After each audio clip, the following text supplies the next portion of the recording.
welcome back to Star Trek, the original series, Season 1, Episode 28, The City on the Edge of Forever, or as the real fans know it, well, also Episode 28, but for the right reasons.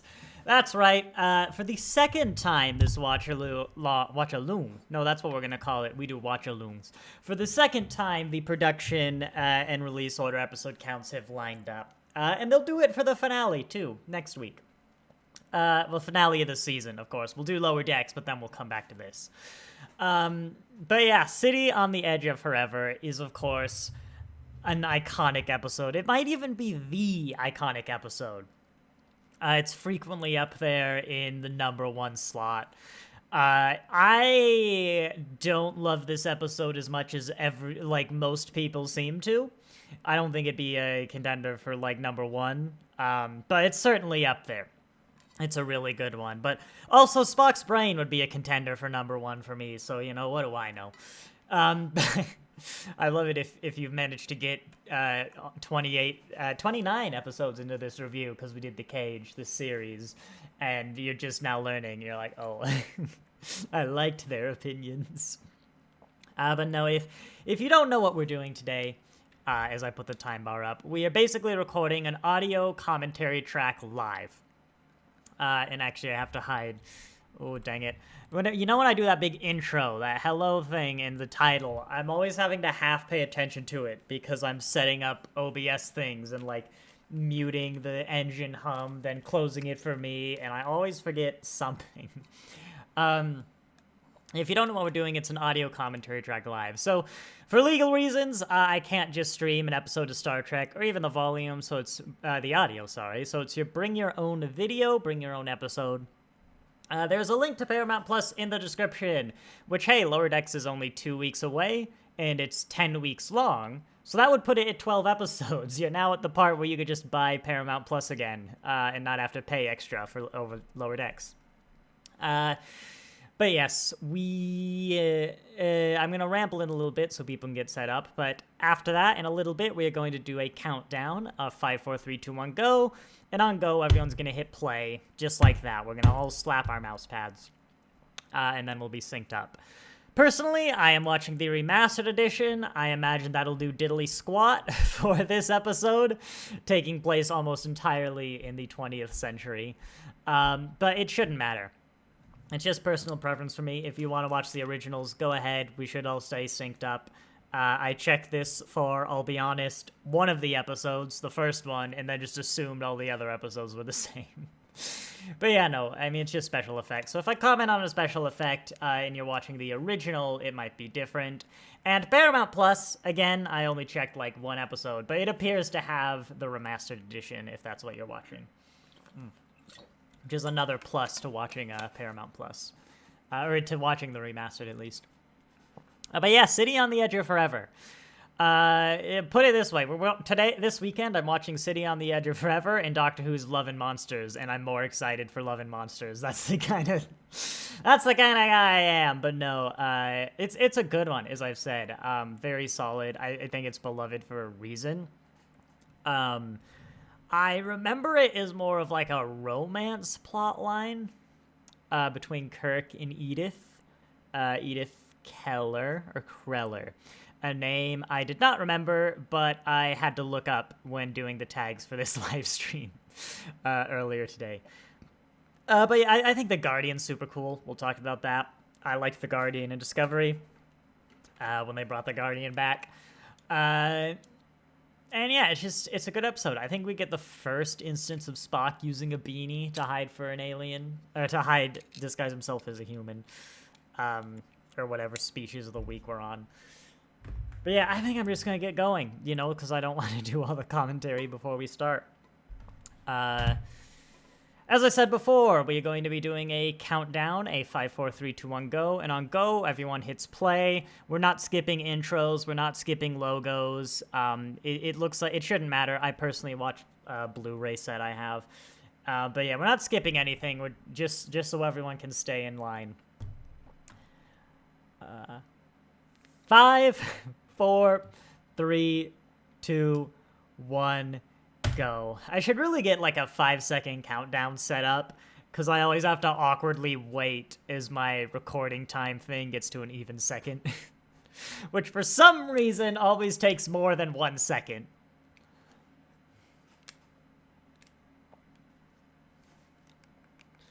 Oh, look at that starship shake. Oh, I see. Okay, it's supposed to be rocking.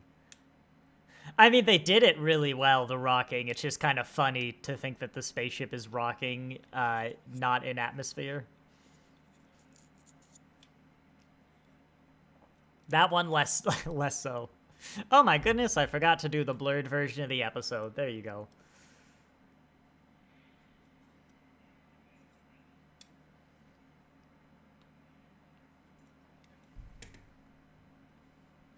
Well, Sulu's dead. We're screwed. And I actually remembered as well the kind of inciting incident is Bones is probably about to walk in the door.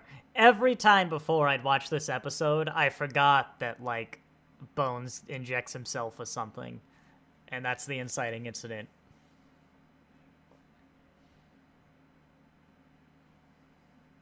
I also think this is one of the instances where TOS discovers something, in this case the city, well, the Guardian of Forever, and then we later see the Federation actually, like, research it and stay there. Which, weirdly enough, I can't think of another Star Trek really doing. I mean, Deep Space Nine, of course, has things with consequences. I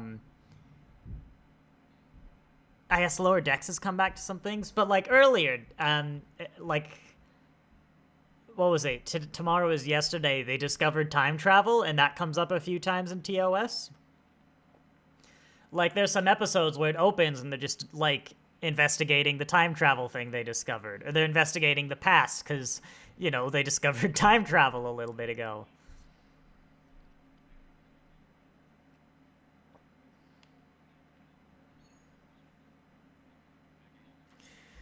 You know, I'm not an expert. You know, I'm not a doctor. But I genuinely am curious, would you load more injection than you need into the syringe, right? Or would you just load, like, exactly what you need? Like, is there a point to having a syringe with, like, a lethal dose of, not even just lethal, like 5 times the medical dose of cortisone in it? I don't know, there might be, but it seems like it's risky.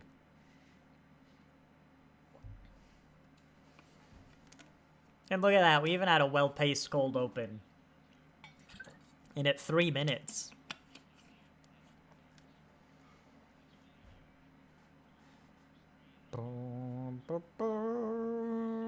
Wouldn't it be funny if Lower Decks has like a Guardian on the Edge episode, or like comes back to Operation Annihilate as we're approaching season 5? Which, yeah, if you don't know, I do reviews of the Star Treks, the new ones. Not watch-alongs, but the Saturday after the episode comes out, I review it live, so same time as these. And, of course, that means we'll no longer be doing these through the rest of the calendar year. We'll do next week, but then we'll pick up Season 2. I think it's the first Saturday in January, but it's whatever is right after Lower Decks.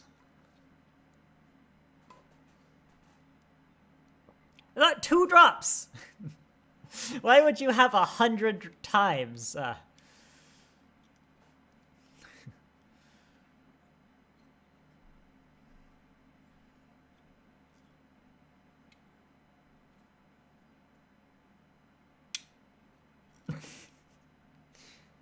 Yeah, I mean, he's doing a good, insane, like, crazed,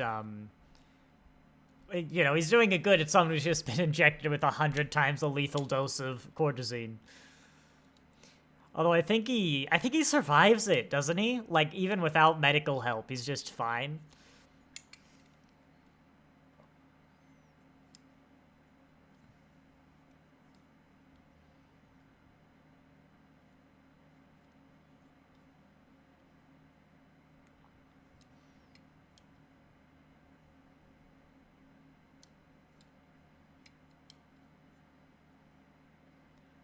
I mean, it sounds like the medical lab is much more knowledgeable than you. You didn't know anything.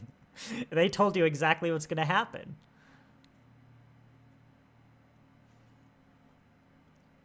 You know how many episodes we would save if there was just a policy that during Red Alert, you can't beam off the ship. Like, the transporter's locked down unless, I don't know, the captain enters a command code.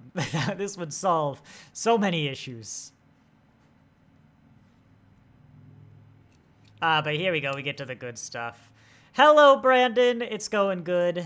We're just starting the good part of the episode. Fun fact about this planet set. I remember reading how, you know, the Guardian is famously surrounded by all these ruins. Apparently it was supposed to be runes, R-U-N-Es, like mystical runes. And someone either like misheard or misread, and they built these ruins, which I think works a lot better. Runes are just a little too mystical for Star Trek, you know? But it's such an iconic set that's like, whoops, read that wrong.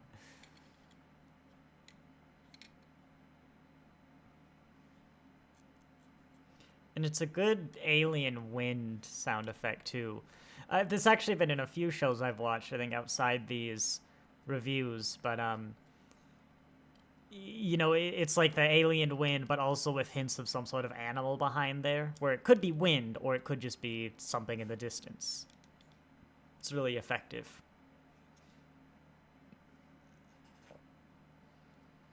It's such a good design, too, for the Guardian. Just the irregular natural arch. But there's something powerful and, like, strong about it, you know? I can understand why this stood for, like, 10 centuries. Your dad's seen City on the Edge forever too much. It's a good one, though. As I said before, I don't think I like it as much as anyone else, but that's because it's #1 for a lot of people, you know? I remember your voice being deeper.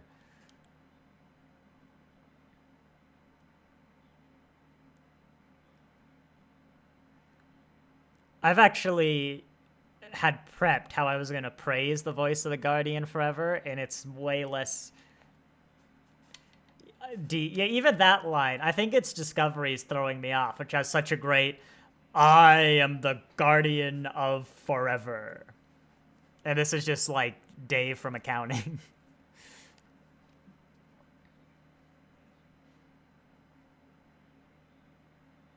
Best of Trek, worst of Trek, you're not alone. We just did this on Buffer Time. I saw that. We were a week off.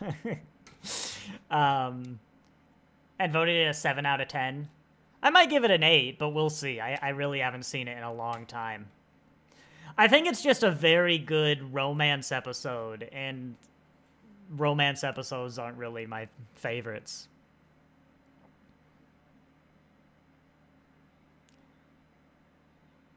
Not even top 10 for time travel? Oh man, I need to break out a list for that.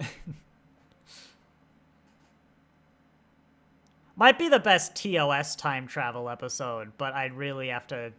I might be forgetting something, you know? And it's assuming you don't count the movies, is TOS.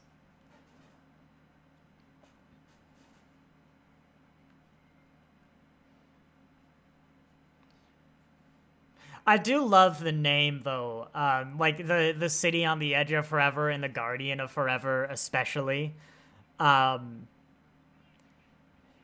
think it's kind of along the same lines when Doctor Who does Gallifrey really well, where it's kind of pompous, somewhat esoteric, and, like, symbolic. But City on the Edge of... or Guardian of Forever is absolutely correct. Like, it is the Guardian of all time.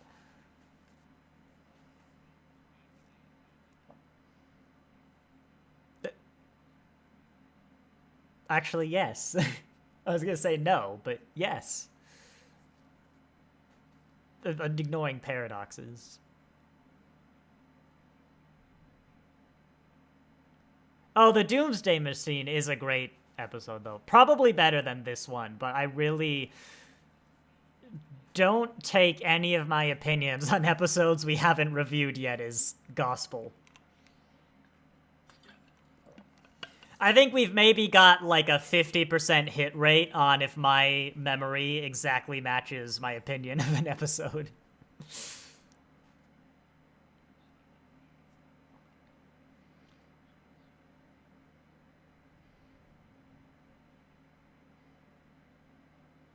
Actually, I think off the top of my head that the animated series episode that does this, oh my god, I can't remember what it's called. The one where they go back to Spock's childhood. I think that's a better Guardian of Forever episode. Yesteryear, that's it.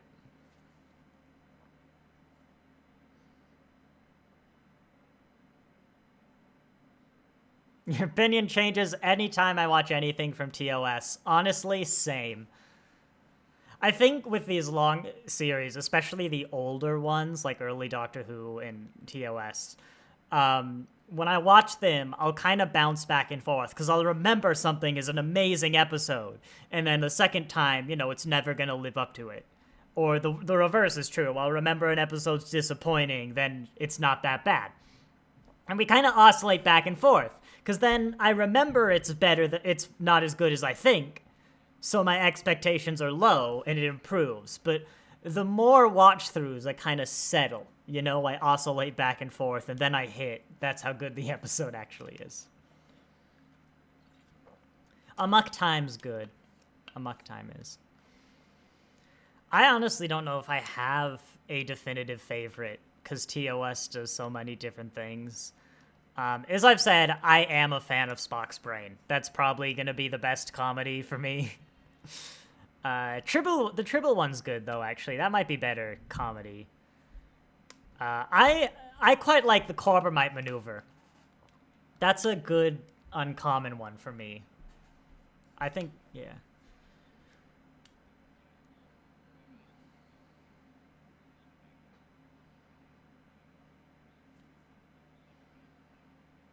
After the episode, I might just go through the list and point out things that might be my favorite, but it just takes so long to watch that, like, by the time I finish, my memory of, like, the first episodes is going to be too hazy.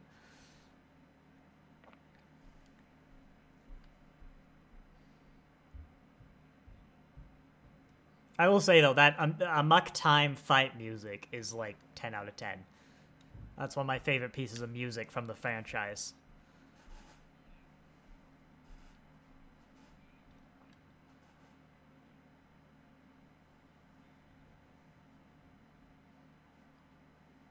Yeah, a lot of people don't like season 3. I actually do. I'm always surprised when I look at the episodes how many episodes I really like, and even the fan base really likes, are in season 3. Like, don't get me wrong, there's a few more duds in season 3 than I think 1 and 2, but it's got a lot of the really good episodes for me, and I was surprised watching through my wife how we hit season 3 and hadn't hit, like, so much of what I remember.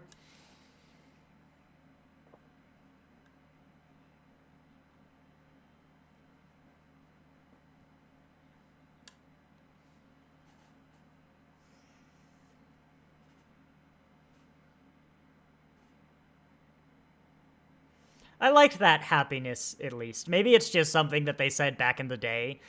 Um, but, is a modern audience. I think that's a really unique, wish me luck that kind of characterizes Ahura quite nicely. Just as a little thing. Modern day, where all the sets are suddenly much better. Hang on, is this the set from like Little Girls Are Made Of, or Miri? Whatever the one with all the kids were, and the kids, like, never aged.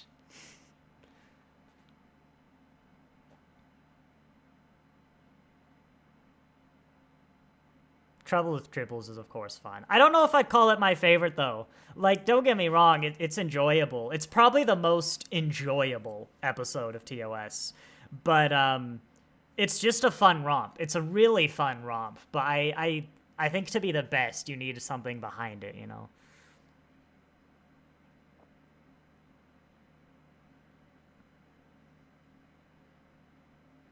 Season 1 of TNG doesn't have any top-tier episodes. I'm going to challenge that, but I don't have a reference off the top of my head. Yes, this is Murberry Street. Maybe you might know. Is this just a standing set Paramount has? Because I asked that with Miri, too, because it's a really good set. Season 1 of TO. It's like Season 1 of Deep Space Nine.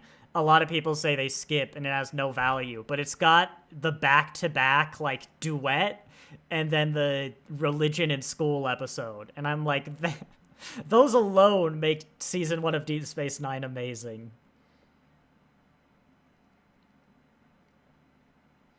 But as I said, I like Spock's brain. Or even, what's the one? The Empath, I really like.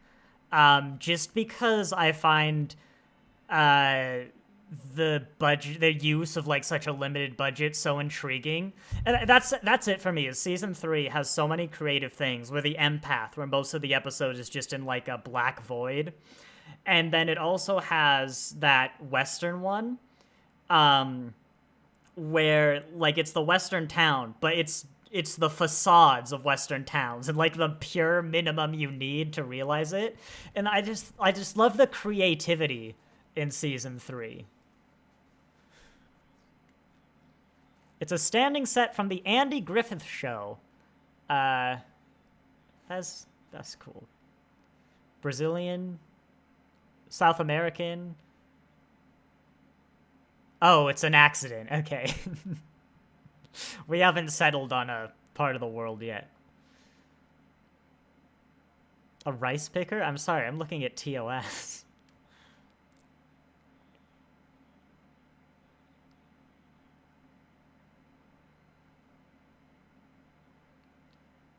Data lore. There's gotta be one in here. I've got Season 1 in front of me.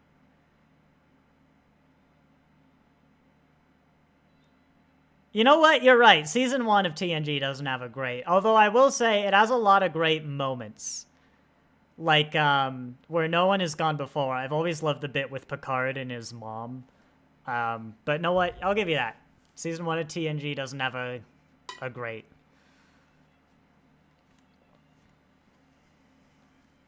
I love how everyone's come today to watch City on the Edge of Forever, and we're just talking about, like, other series.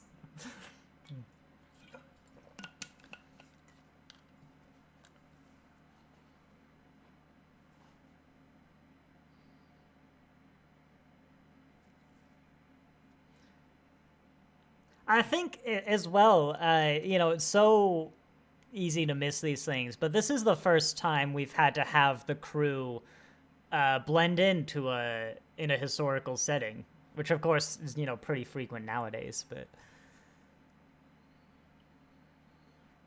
And I always like with TOS, I don't know if it's something about the film, like the way they film it or the sets or whatever, but whenever you see the TOS crew in like these modern clothes or anything more contemporary, there's just something that feels more real or like not right in a good way about it. You know what I mean? Like it really gets the sense of them being out of time more than any other cast, in my opinion.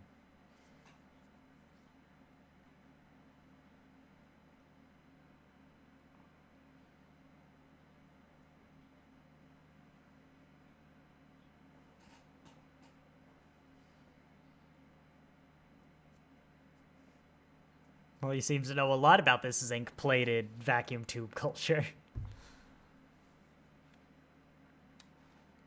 It is a good setup for an episode, though, especially when it's unique in the series. Like, Kirk and Spock, two very different people having to live in 1930s England as Spock builds a computer. You could get, like, 10 seasons of a sitcom out of that.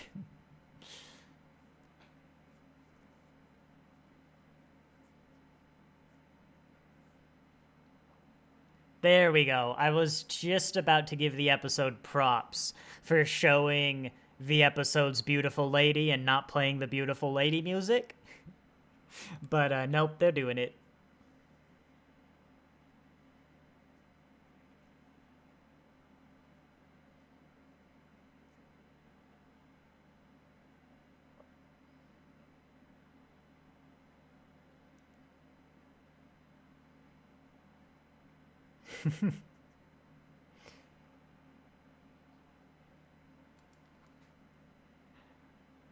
God, this woman is a saint. From her perspective, these two, like, homeless men have stolen clothes, broken into her house. She's done the kind act of hide them from the police, and he's like, well, how much will you pay us to hide us from the police? I'll pay attention to the music cues more, Bessatrick, Versatrick, but I don't think they're any worse than the rest of TOS.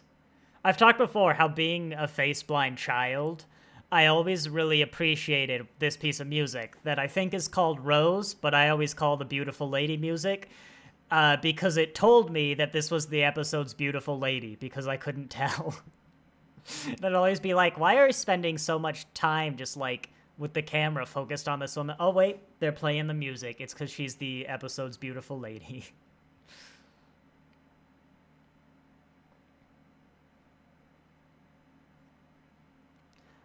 Well, you know, this city may have a homeless problem, but at least it seems to have solved the homeless problem for women, given that everyone here seems to be an older man.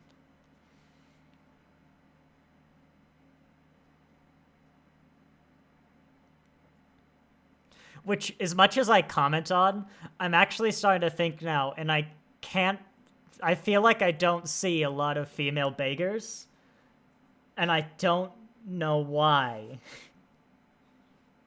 Is there some sort of gender gap in homeless rates?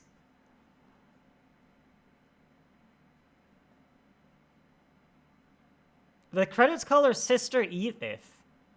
I did not know, that's not in the episode at all, but I mean, that would help, you know, give the character reasons.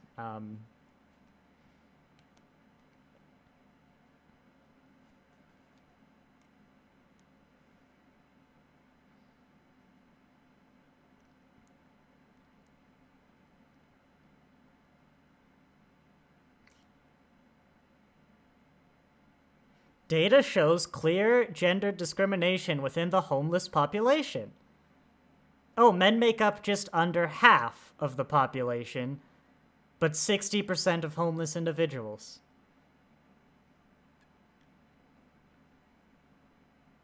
Huh. Thus, men are about 70%.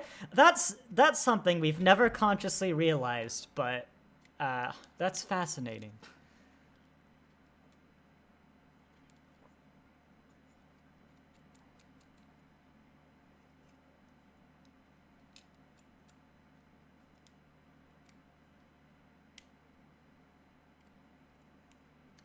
I will say, this episode is interesting, being, what are we now, like 60 years later, just about?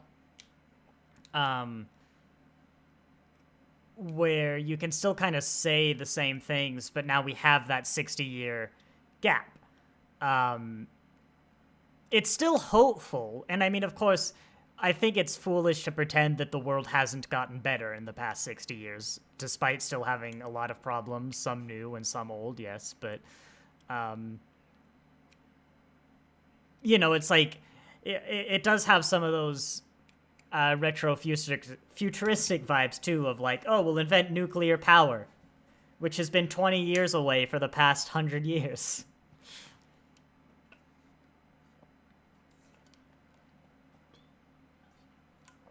Oh, God, $2 a week. Now I take it all back. The world is screwed.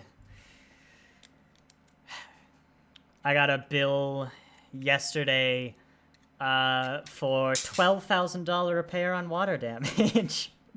I would love $2 a week. Thank you.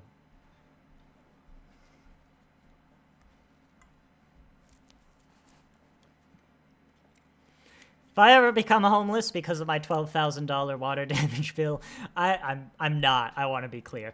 I hope I fully commit and dress up like an old Californian prospector, like that man from that scene just did.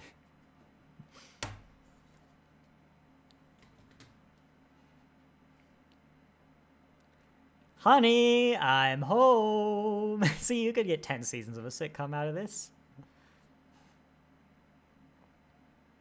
It is a lot slower than I remember, which is interesting because it's not an episode I remember as being fast.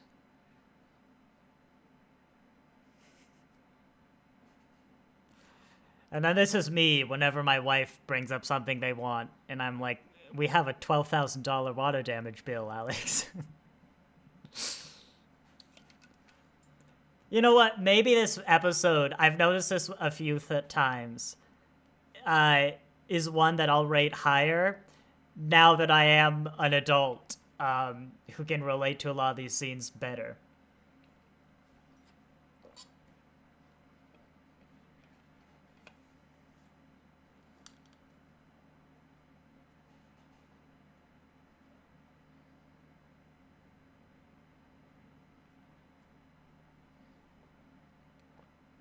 Don't put your unpackaged salami next to your lettuce and bread. I know it's the past, but still. 22 cents. So wait, how much is their rent? Was it $2 a day, actually, or $2? Well, $2. 22 cents an hour times 5 hours. So it would take 1.8 days salary to pay a salary, or was it $2 a week? So $2 divided by 7. You know what? Math is hard. They earn 11. Okay, but I'm gonna assume they're not working weekends. So they're earning 78 cents a week, and they pay $2 a week. I don't remember actually. Never mind, they don't have it better than me.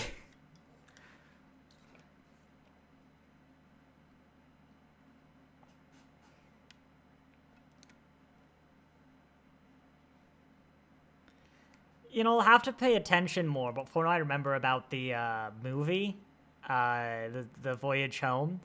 Spock has a big tendency to just, like, steal as a first instinct. I guess they're technically doing it to save the world. I was gonna say they're just trying to save Bones, but no, the Federation doesn't exist in their future.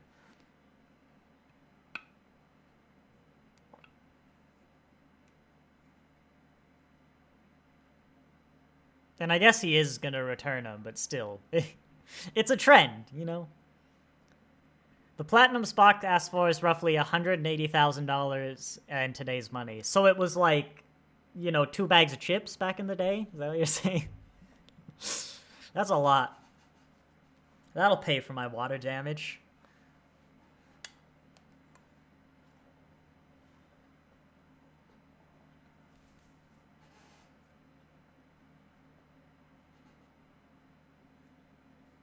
.3 light years away.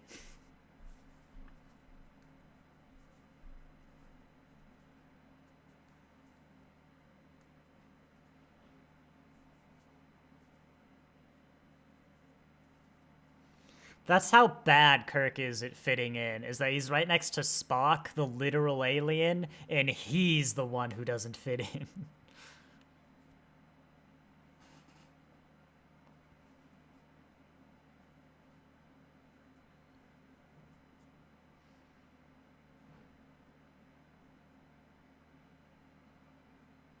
Yeah, for me, I think the City on the Edge of Forever, great, you know, instigating incident, the city. Like, that's a cool design and stuff. Good character work, you know, don't get me wrong. It's just a love story we know is not gonna go anywhere. But it's a lot of fun little scenes, which is what gets it for me. Even my wife remembers it, and this is just, like, random shots. Well, it's the only one where they went back in time. It's not even the only one this season, but sure. It's the only It's not even the only episode they've used this exact set. But this is the one I remember, because is this the episode where they want to save the chick, but they can't because it would fuck up history? Yeah. Yeah, I remember this episode. I actually forgot about that plot point. I've been trying to remember why the Federation doesn't exist. Yeah, because this chick has to die. Here, come closer. That is a good part of that elevates the episode, though, sort of the tragedy, you know? And Spock is wearing hats to cover his ears. For the first time, I think. Because he wore a hood last time. What's chat saying? Talking about the price of platinum. We tried to calculate their rent and, like, versus income ratio. I don't think it's very good. Even though they only pay, like, $2 a week.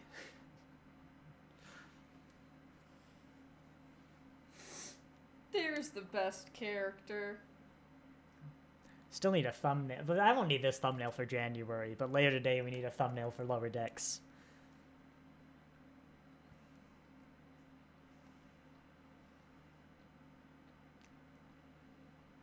It sounds like these I wish I could go back and pause for the watch-alongs, because one of those subheaders was Americans Worn Out, and I only had time to read the first word, which I swear said Bangkok, and then just period. That was the whole sentence.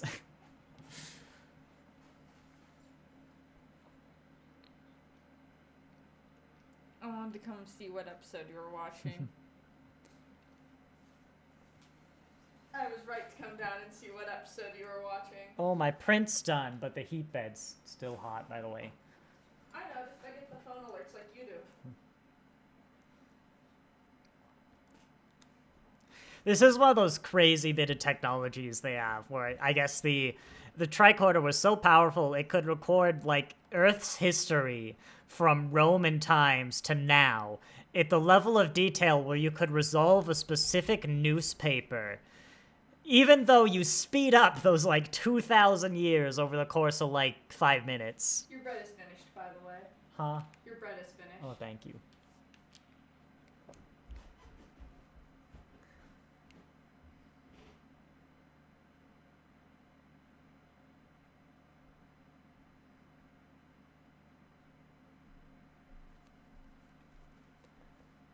I don't...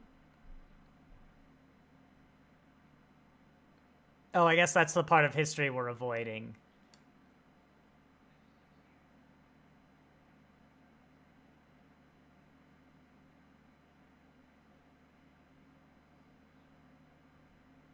Yet somehow adding a couple bytes of analog memory will bridge the gap.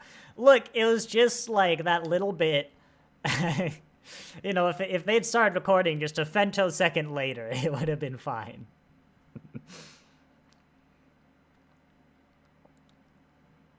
I don't have a problem with Spock building the computer. It's the tricorder part, funny enough, that I don't know. I actually wouldn't have cared if they put the newspaper up on the Guardian, like when they were going through those frames. But it's also like, man, you could just record the entirety of history. And we know the Federation uses the Guardian for research. Why doesn't it just set up a camera? You know?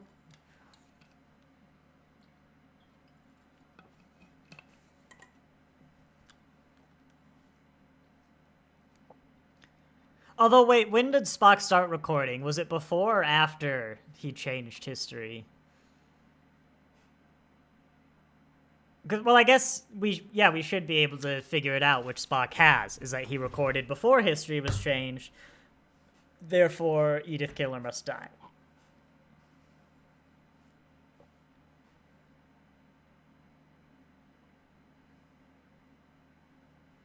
A horse-drawn wagon for the milkman is something that really puts history into perspective for me.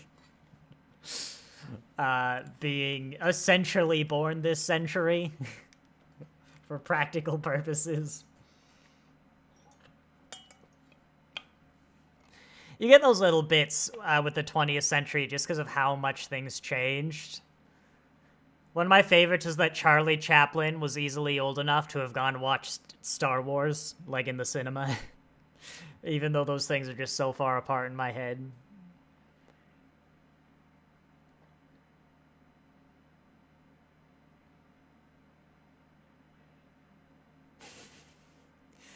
Guess I need to lay off the milk.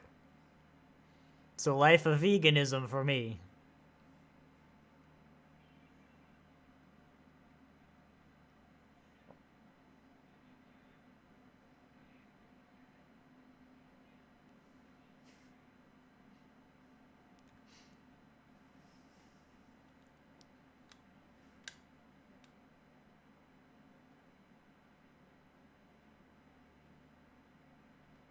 It's 19... Oh, wait, it's 1930. Never mind, I forgot about that.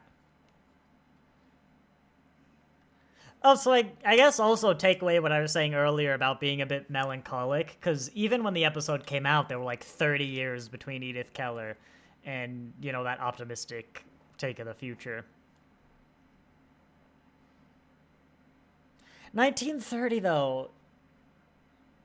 I mean, it'd be proper sci-fi, right? Because we didn't have the V2 yet. We'd never gone to space. That's going to be a few years away. Or even if we had, I don't know if, like, some random American citizen would know about that.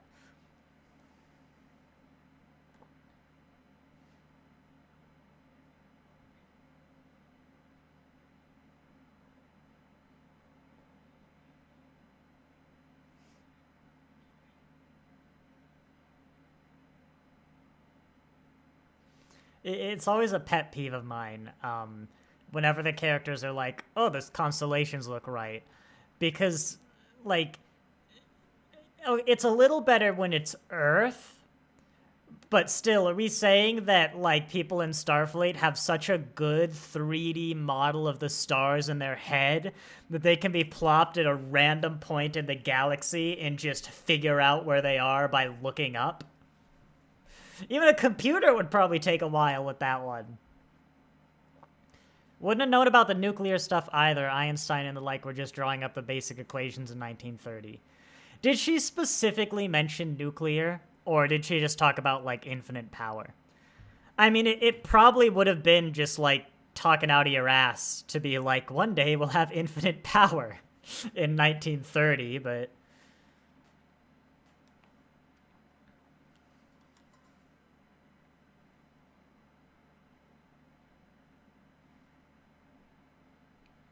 Like, I guess you could say maybe she was educated enough to kind of figure out there's a lot of power in atoms, but that is that is a bit of a stretch. If she could really, like, just come to that conclusion, I don't know if she'd operate a soup kitchen. But you also just can't say that, like, the moon stuff is ridiculous, because you have, you know, science fiction writers. Didn't Newton, like, basically come up with the idea of an orbit? Is like, well, if you jump, if you run fast enough or, like, throw something hard enough, you'll be in orbit. And of course it's a little simplistic, but, you know, if Newton could figure out that you could go to the moon, then why not Edith Keller in the 30s? Also, shoutouts to the weapon that can dissolve itself.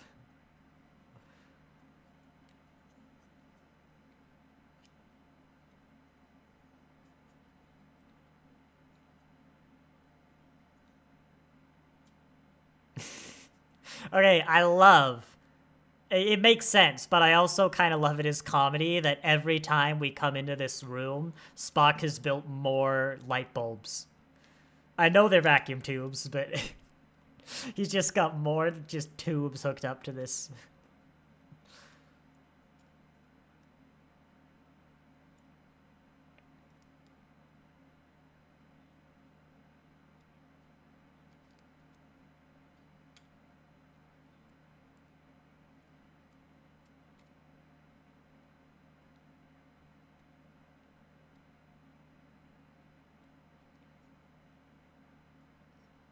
Read all about my paper.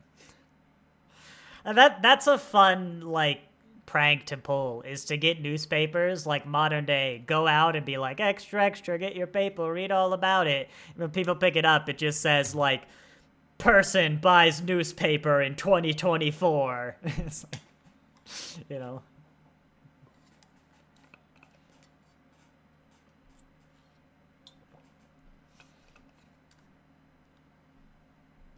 Oh my god, he looks awful. He looks worse than he did yesterday. Oh, and look at everyone else. They just want their coffee.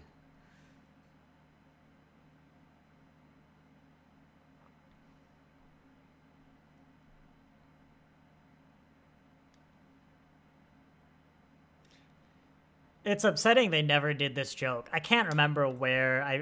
I read this one online. It's not my own joke. But it would have been great if TOS had an episode where Spock and Kirk beam down to a planet and actually lower decks could do this too. And if they then figured out, they looked around and everyone had Vulcan ears, and so they quickly had to take the beanie off Spock and put it on Kirk to hide the fact that Kirk has alien ears. Like, brilliant. Just the idea that they beam down to planets assuming everybody looks human.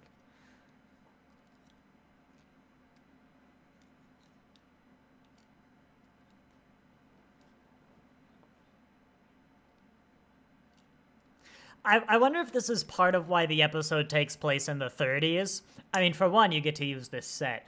But for two, if it's set in the modern day, you're much more on the point of telling the story, peace is not the way, you know, like the world will end if we're all pacifists. Which, I mean, you still probably could take this episode to mean that, you know, the Cold War is very much a thing.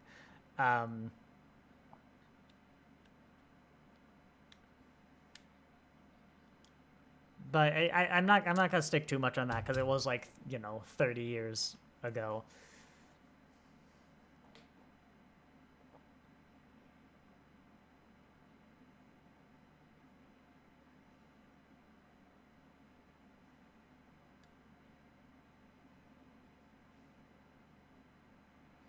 I wonder if Edith Keeler is the only woman Kirk falls for that then must die. Because I can't think of another one, but it would kind of suck if it comes up again later. And he's just like, alright, you know. There are some who dies. There's, of all the episodes to remember, there's the woman from the Paradise Syndrome, I think, dies. Like his wife, but...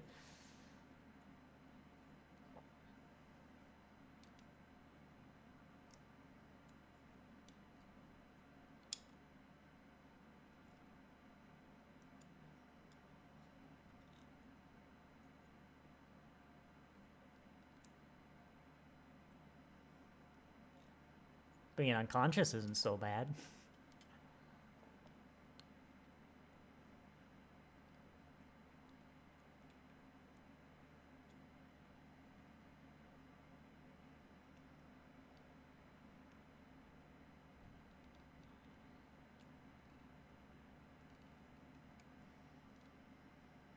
Eight of Kirk's romances die.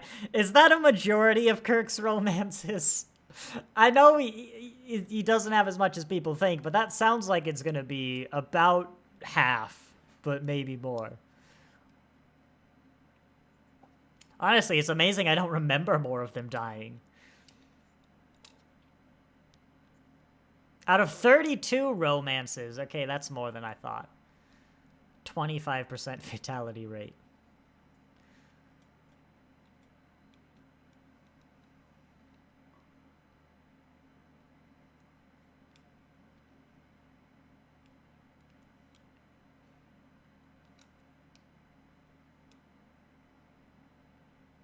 I only know because someone compiled this article recently.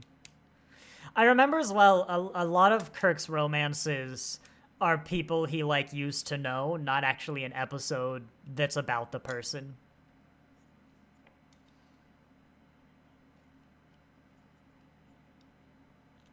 I mean, this one's a little different, because I assume usually when Kirk's romances die, you know, the episode ends shortly afterwards. This one, it's probably the only one he knows they're gonna die.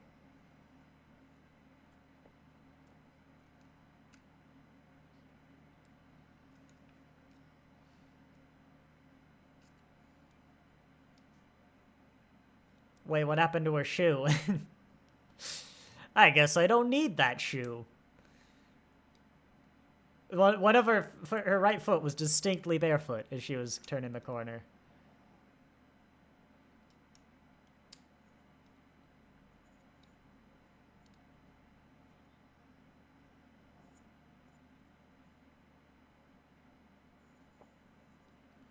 An argument that is a lot weaker when we, the audience, see she only stopped because of Kirk, but oh well.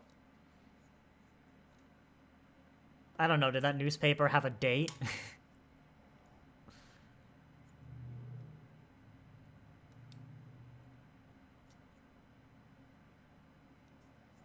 Come to think of it, why do they assume that the Federation doesn't exist at the end? Like, the Enterprise isn't at that planet. That's all kind of all they know. Like, what? Oh, I guess they have those newspapers, though. They see that, like, Hitler wins the war and stuff like that, but...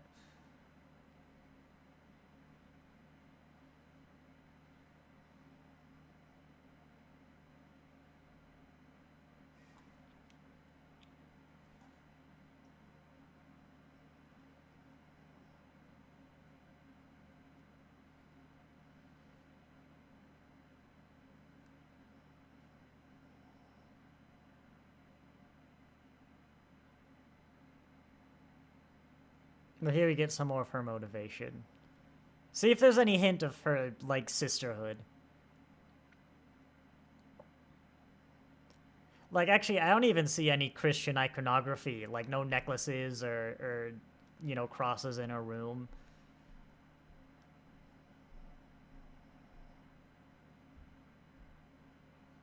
Maybe the actress is just, like, the person who writes the credits. It's their sister.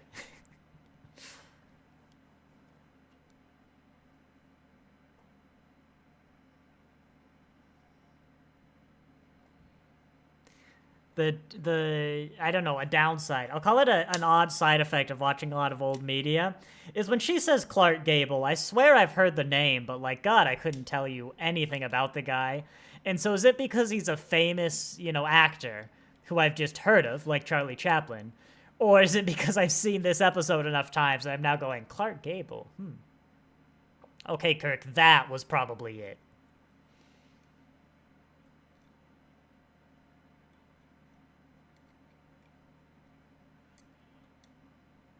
That facial expressing acting, 10 out of 10. That voice acting from Shatner, not 10 out of 10.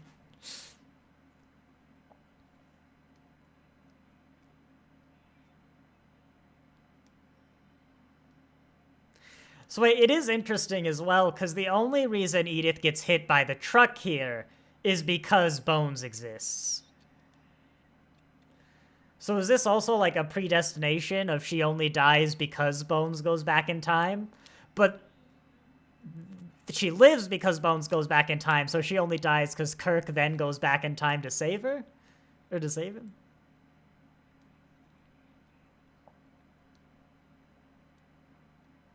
His face here is probably his best. Okay, let's see this acting. No, I mean, as I said before, I think this whole scene is facial acting, his, not word acting. It's really good. I mean, as I said, I think a lot of people would often say that an episode is greater than the sum of its parts. I think the episode is less than the sum of its individual parts, but it's just a constant stream of like really good individual parts. Not even necessarily really good, just like it might be funny, it might be nice, it might just be well done, might just be good sets and costumes, but I think that's why it really still stands for me. I'm also curious if The Guardian was meant to be a way to do more time travel episodes. I mean, this season we invented 2 methods of time traveling. We used the slingshot and that sort of stuff a few times. But we don't use the Guardian until the animated series. And, of course, Discovery. But yeah, as I said, I don't like it as much as I think the common fandom does. I often see this at #1 lists. But then again, most lists I see are probably written by, like, Screen Rant or someone. But it's still very good. It's easily one of the... I mean, it's definitely one of the good ones. It's easily one of the better TOS ones, I think. I mean, I mentioned I've got TOS in front of me here. Court Martial I quite like. That even then, that was like 2 weeks ago probably, and my memory might be, you know, betraying the quality of that episode. Amok Time's good. Doomsday Machine we've talked about. Oh, Mirror Mirror. God, how is that an episode I forget about? Actually, I don't remember, of course. Mirror Mirror's iconic for introducing the Mirror universe. I genuinely can't remember anything about Mirror Mirror other than the initial transporter accident and iconography. The cold clothes just beam up in a little joke. No, I actually think that was effective. I didn't say anything, but when Kirk said, let's get the hell out of here, there's almost a bit of a striking, like, Kirk probably, quote-unquote, swears in TOS. I don't know if they say, like, damn in TOS. I know they'll say, like, hell and stuff like that. But particularly in a scenario which is... The day is saved. Like, it is a normal, basic scenario. There's no danger. There's no heightened emotions other than, you know, the loss in what Kirk had to do. I feel it's actually there's something powerful in Kirk being like, let's get the hell out of here. You know, the exploitative, the explicit, whatever they call it. I mean, it's the word hell, you know, but the swearing, I think is very powerful to show Kirk's emotions. And I think it's a lot of things that, you know, I've seen this episode being older. But I think it's just some more things that I can connect with or at least understand and register better than I had before when I watched this. As I said before, a kid, or even just a teenager, you know? And in this viewing especially, a lot of the things with them being like homeowners just trying to survive in the Depression, I could relate with more. I could register with and get the humor. Even just the little things where Spock's like, I need, you know, 20 pounds of platinum, and the look Kirk gives is like, oh yeah, I've done that to my wife. You know, of like, yes, you do want 20 pounds of platinum.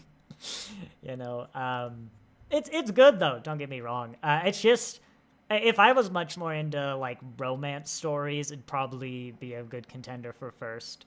I just don't come to TOS for the romance. You know. I'm still looking. Tribbles is of course good. I'm still looking for one that's like, yes, that's the best. It's not the best, but a piece of the action is an episode I've just been reminded of. I do like those fun, silly episodes in TOS. You know, as much as the serious philosophizing ones are good. Okay, season 3 here, right? Yeah, we got Spectre of the Gun. There's that Western one. And then you've got like the meh. Enterprise Incident is good. Children's the lead. I don't know. It's got some funny, campy moments. It's just I do with camp much better than other people. Spock's Brain, great episode. Don't at me. Is There in Truth No Beauty? The Medusans, the Empath. As I said, I just love the creativity. Yeah, look, the Tholian Web. That's season 3, right? Plato's Stepchildren's pretty good. World is Hollow, Thrive Touch the Sky. That one's got good atmosphere. I'm not going to make bold claims about that. You've got, like, Abraham Lincoln. That's fun. Remember the one with Abe Lincoln? The Cloud Miners is, ask me 5 years ago and I'll give you a different review of the Cloud Miners. Look, I'm not saying the Children Shall Lead is good, but I think it's got some funny moments. I think I've got some good laughs watching the Children Shall Lead. But I also don't remember it being, like, as bad as people say, which is something common in these reviews. Next week for Doctor Who, we'll do Fear Her, which is, like, a universally hated episode that I don't particularly care for it. It's got some fun moments, but I don't think it's nearly as bad as people say.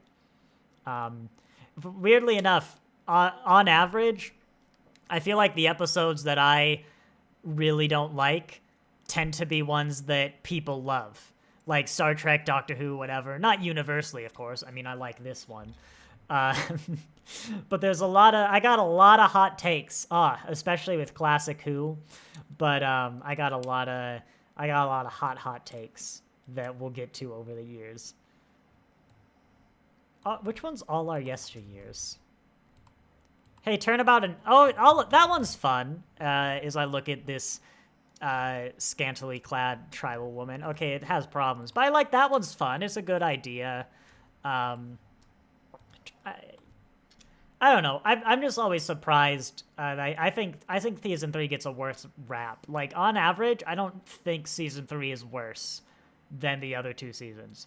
Yes, I think it has a few more episodes that kind of stand out for being poor quality, but I think it might even have a few more episodes. Like, it still has the Tholian web.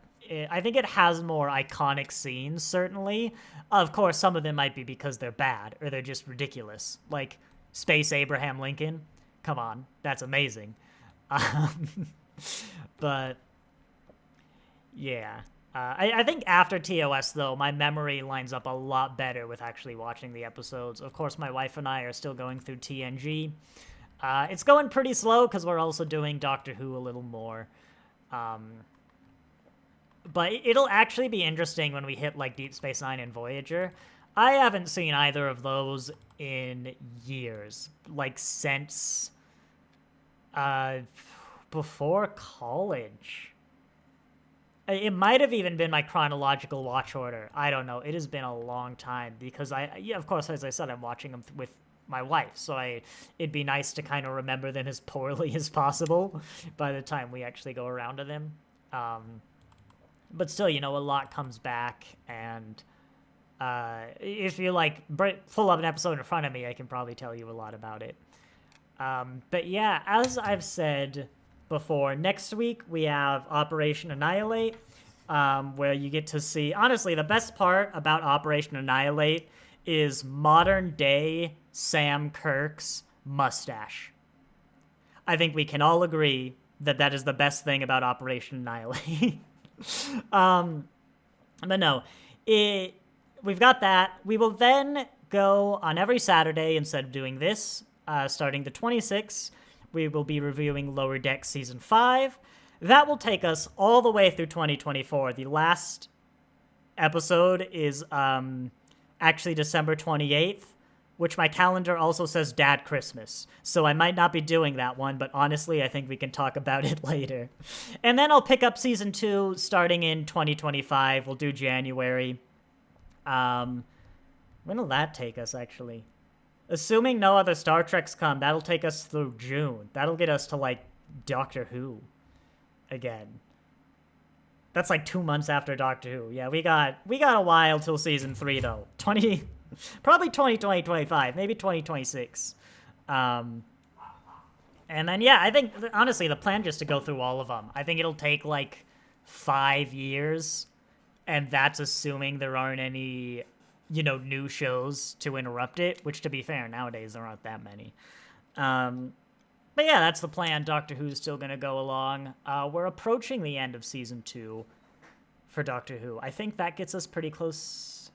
Or maybe Season 3 is Christmas. I don't remember, but they're both fun. Tomorrow we're doing Love and Monsters, which that'll be fun. That's a fun episode.